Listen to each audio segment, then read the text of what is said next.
Hi hello ನಮಸ್ಕಾರ. ನಾನು ನಿಮ್ಮ ಪ್ರೀತಿಯ ಆಲ್ವಿನ್. ನೀವು ನೋಡ್ತಾ ಇದ್ದೀರಾ ಆಲ್ವಿನ್ ವಿಲಾಗ್ ಚಾನಲ್. ಪ್ರೀತಿಯ ಸ್ನೇಹಿತರೆ, ನಾನು ಇವತ್ತು ನಿಮಗೆ ಒಂದು ವಿಶೇಷವಾದ ಮರದ ಬಗ್ಗೆ ಹೇಳಲು ಬಂದಿದ್ದೇನೆ. ಕನ್ನಡದಲ್ಲಿ ಈ ಮರವನ್ನು ಹಾಲೆ ಮರ ಅಥವಾ ಬಾಳೆ ಮರ ಅಂತ ಕರೀತಾರೆ. ಇವಾಗ ಆಟಿ ತಿಂಗಳು ನಡೀತಾ ಇದೆ.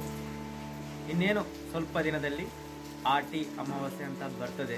ಈ ಮರದ ಕೆತ್ತೆಯನ್ನು ತೆಗೆದುಕೊಂಡು ಬಂದು ಆ ಕೆತ್ತೆಯಿಂದ ಕಷಾಯವನ್ನು ಮಾಡಿ ಕುಡಿಯುವ ಸಂಪ್ರದಾಯ ನಮ್ಮ ತುಳುನಾಡಿನಲ್ಲಿ ಇದೆ.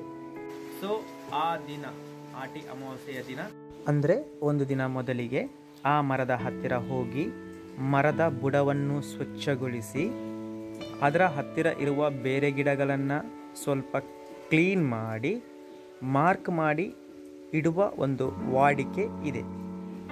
ನಿಮಗೆ ದೃಶ್ಯದಲ್ಲಿ ಕಾಣ್ತಾ ಇರ್ಬೋದು, ನಾನು ಚಿತ್ರೀಕರಣ ಮಾಡುವ ಸಂದರ್ಭದಲ್ಲಿ ಅವುಗಳ ಚಿಗುರುಗಳನ್ನು ಚಿತ್ರೀಕರಣ ಮಾಡಿದ್ದೇನೆ.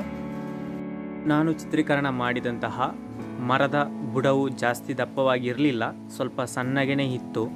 ಇದು ಕಳೆದ ವರ್ಷ ತೆಗೆದಂತಹ ಜಾಗ. ಮತ್ತು ಇವಾಗ ನೀವು ನೋಡ್ತಾ ಇದ್ದೀರಾ, ಇದು ಅದರ ಎಲೆ ಮತ್ತು ಆ ಎಲೆಗಳನ್ನು ಸ್ವಲ್ಪ ಸರಿಸಿದಾಗ ಅದರಲ್ಲಿ ಹಾಲು ಬರುತ್ತೆ. ಆ ಹಾಲು ನೋಡಿ ವೈಟ್ ಕಲರ್ ಆಗಿ ನಿಮಗೆ ಕಾಣ್ತಾ ಇರ್ಬೋದು. ಮತ್ತು ಇವುಗಳ ಎಲೆಗಳು ನೋಡಲು ಸ್ವಲ್ಪ ದಪ್ಪವಾಗಿ ಇದ್ದು ಎಲ್ಲ ಎಲೆಗಳು ಹತ್ತಿರ ಇದೆ ನೋಡಿ ಯಾವ ಥರ ಅಂತ ನಿಮಗೆ ಕಾಣ್ತಾ ಇರ್ಬೋದು ಸ್ನೇಹಿತರೆ. ಮತ್ತು ಇನ್ನೊಂದು ವಿಷಯ ಏನಂದರೆ, ಇದರ ಒಂದು ಕಷಾಯವನ್ನು ಮಾಡಿ ಕುಡಿಯುವುದರಿಂದ ದೇಹಕ್ಕೆ ರೋಗ ನಿರೋಧಕ ಶಕ್ತಿಯು ಜಾಸ್ತಿ ಆಗುತ್ತೆ.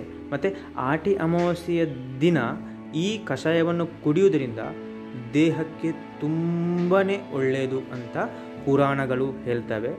ಕನ್ನಡದಲ್ಲಿ ಇದನ್ನು ಸಪ್ತವರ್ಣ, ಮದ್ದಲೆ ಮರ, ಎಲ್ಲೆಲೆ, ಬಾಳೆಲೆ ಅಂತ ಕೂಡ ಕರೀತಾರೆ. ಮತ್ತು ನಾನು ನಿಮಗೀಗ ತೋರಿಸ್ತಾ ಇರ್ಬೋದು, ನಾನು ಆ ಮರದ ಕೆಳಗಡೆ ನಿಂತು ಚಿತ್ರೀಕರಣ ಮಾಡಿದಾಗ ಕಾಣುವಂತಹ ದೃಶ್ಯಗಳು. ಸ್ನೇಹಿತರೆ, ನಿಮಗೆ ಕಾಣ್ತಾ ಇರ್ಬೋದು, ದೃಶ್ಯ ನೋಡ್ತಾ ಇದ್ದೀರಾ, ತುಂಬ ಸುಂದರವಾಗಿದೆ ಅಲ್ವಾ?